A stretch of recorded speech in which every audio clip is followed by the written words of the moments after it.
guys, so today we're going to do a how-to video. I haven't done one of these in a little while. So what I'm going to show is how to take this pH probe here. We're actually going to change the pH probe out of this calcium reactor and install a new pH probe into this calcium reactor. Now before we do this, we have to shut down a few things to which powers the solenoid, which controls the regulator throwing carbon into the reactor. We're going to go ahead and shut that down. So we're going to do a few things first before we actually take this probe out in order to calibrate the new one and install it into here. So we're basically just replacing one pH probe to another. Okay, all right guys, let's do it. Okay guys, so this is the regulator right here. This is what throws the carbon into the reactor. So you don't want to actually turn anything. You don't want to fiddle with anything. All you want to do is, you see that power line right there to the solenoid? We're going to go ahead and power that off. So we're going to just go over here and see this power right here. This is the pH controller. We're going to go ahead and just unplug that.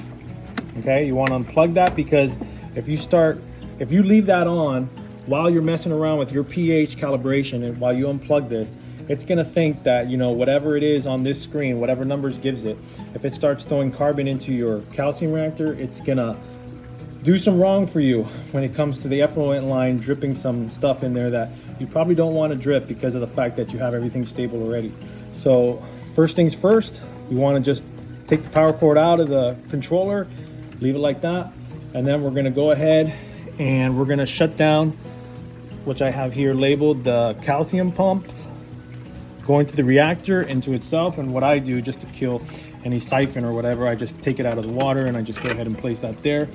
You have your own method of doing that. If you believe there's no siphon or whatever, you can go ahead and leave the pump in there, but I like to pull the pump out.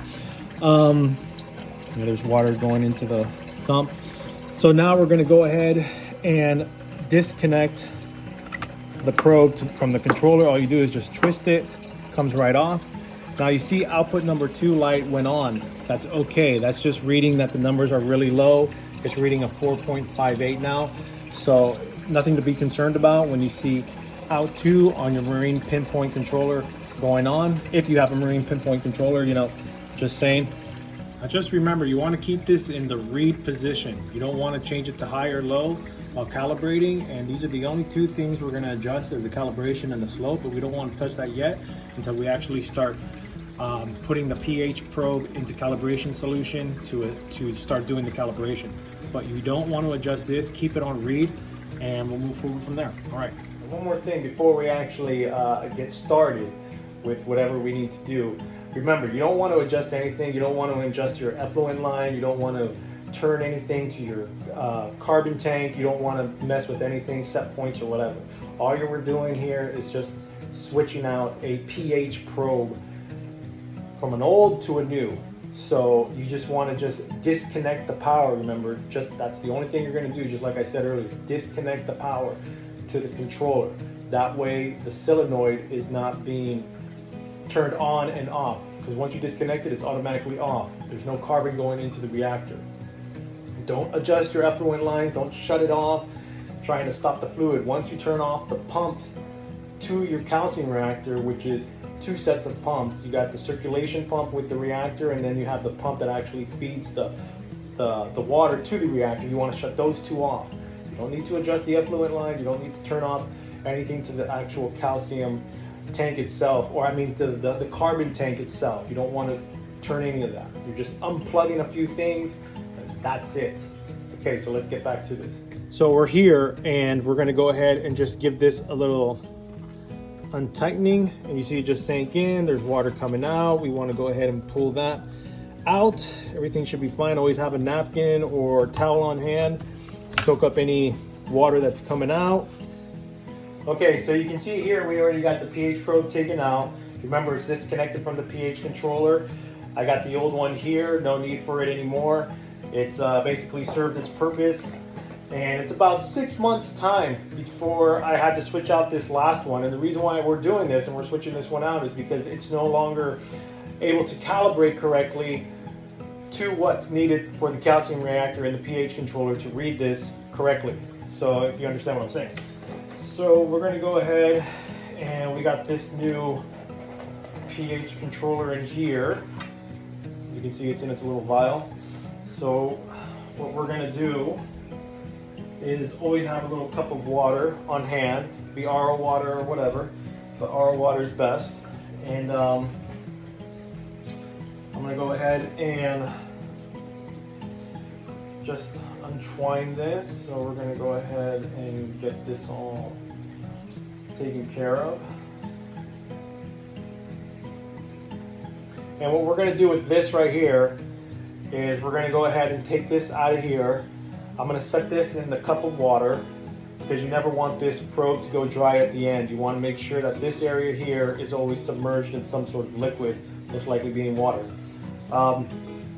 Reverse osmosis water is probably the best way to go. And or just nice clean water. So we got this cord here all ready to go. And what I'm going to do is reconnect this to the pH controller. Okay, so what we're going to do is reconnect it here to this port here. So we're going to reconnect the pH controller to that port. Okay guys, so we went ahead and reconnected the pH probe to the actual Pinpoint controller. So the Marine Pinpoint controller has the pH probe connected to it. I got the pH probe immersed in water right here. And now we have two boxes right here with, you can say, Pinpoint calibration fluid. Now we got this one here, which is the one we're going to use, which is 4 to 7, and then you got 7 to 10 right here, which is another calibration fluid that you want to use just to calibrate pH probes going straight into the sump, or you can say anything else besides calcium reactor. So when it comes to calcium reactors, you want to use 4 to 7. Okay guys, so now you're going to need that little screw, because when you start actually setting the probe into the calibration solution, here and here, you're going to actually have to adjust, if need be, the calibration and the slope to the actual Pinpoint controller that's controlling the pH probe itself. Okay, so we're going to go ahead and now take it out of the fluid, and what you want to start off first is your 7. So we want to go ahead and drop it in 7.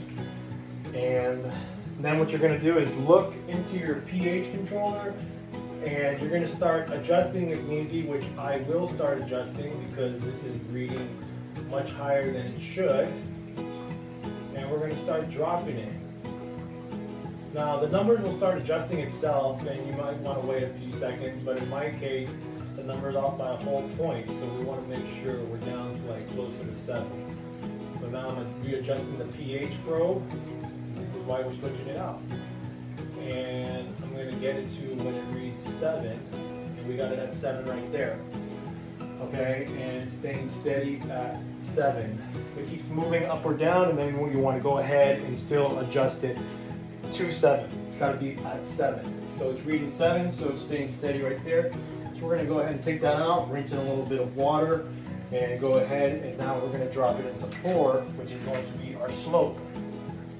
Now I'm going to adjust that, which is not too bad, it's pretty much there. But I just want to make sure that the slope is reading 4.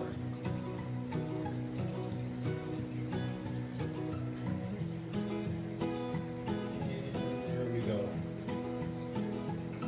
Now you just got to give it a little twist, and you got your numbers set. Okay? Now we're going to start the process over again, because we want to make sure that this probe is calibrated, meaning a fixed set point. Okay, so we're going to re-rinse it in some water. Okay guys, so we've been calibrating. I've done it like about 5-6 times, and we're pretty much set. So now I'm going to go ahead and rinse this in water and go ahead and place this into the calcium reactor, and we're basically done. So let's go ahead and put this bad boy back in there. Okay, so we're going to go ahead and now drop this back in to the pH port. You can see a little water come out, of course. Just gonna see if I can turn this around. I like to see the Pinpoint side. There we go. Okay, so now we're going to go ahead and tighten that and just make sure it's secure. Okay, so I got that nice and secure in there. You can see there it is. I have it at that point there. Tighten it up, just making sure that this doesn't move at all, that it's nice and tight so no water comes out. So now what we want to do over here is go ahead and I'm just going to drop this bad boy back into the water there. And I'm going to go ahead and reconnect the calcium pump and reconnect the calcium circulation pump. Get those all going. You can see the effluent line. I don't know if you can see that right there. It's already starting to drip. Okay, my pH is reading a 6.68 right there. So I'm gonna go ahead and connect the power back into the out one port. And you see it hasn't turned on yet, because once this gets to like a 6.7, it'll turn on, and there it is. Look at that, it just turned on right there. It's at 6.69. So once it gets to like around 6.69, 6.7, it turns on, because I have this set it at a 6.5. So that's where I want my calcium reactor set point to be at. And that's about it, guys. There it is. Calcium reactor pH probe is now set in there, and it's working properly. It's working fine. We got the new probe doing what it needs to do, and hopefully I hope this video helped you out in some way when it comes to switching out pH probe from one to another, when it comes to using the Pinpoint Marine or the Marine Pinpoint pH controller. Okay.